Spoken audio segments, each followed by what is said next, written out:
Hello, and thank you for watching our video on the 4 most important estate planning documents that you should have.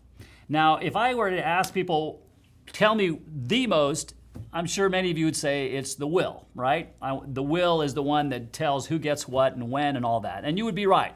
But there are actually 4 others that I think are as important, if not more so, because they impact in ways that death doesn't. So let's talk about them. The first one is what's called a power of attorney for healthcare. Okay, so what this does is it gives somebody the power to make healthcare decisions for you. So if you need to have a procedure done, somebody needs to say yes to that, okay? And that would be the healthcare power of attorney. The next one is what's called a physician's directive.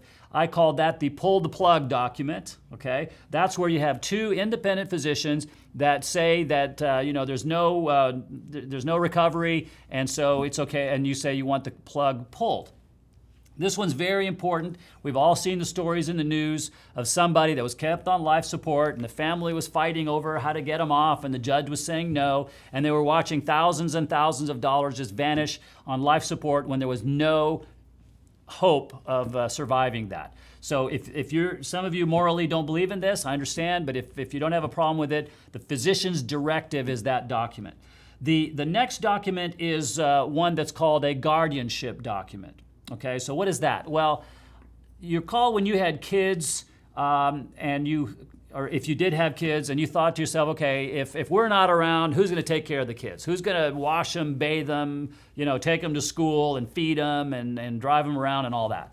Well, the same decisions have to be made if you become incapacitated. Somebody has to be in charge of your body. Who's going to take care of you physically and drive you around and do all those kind of things? You don't want just anybody doing that, and maybe, so you got to designate who's going to do that. That's called the guardianship document. And then finally, there's the durable power of attorney. What's that? Well, that is the power of attorney you give somebody over your finances, okay? Now, this is somebody you give the right to pay your bills, to invest your money, to do your finances for you. This is different than the healthcare, okay? It could be the same person, but keep in mind it's different because you could have one person that says, yes, the procedure, I approve it, but then you have this other person over here that says, no, I'm not paying for it. I'm just kidding. But you got to have, there's somebody who's in charge of the money and somebody who's in charge of the healthcare, somebody's in charge of your physical being, and someone is in charge of deciding to pull the plug. Those 4 documents can be all the same person. They can be different people. That's totally up to you. Okay, but you need to have all 4 of those because if you don't, then you could have family bickering.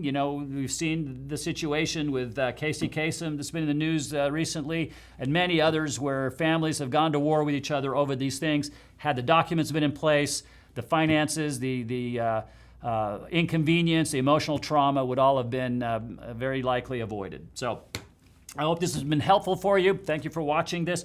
We have lots of different videos for you on lots of different other topics that I think will be of benefit to you. Go to moneymatters.net to find all of those as well. So thanks again for watching.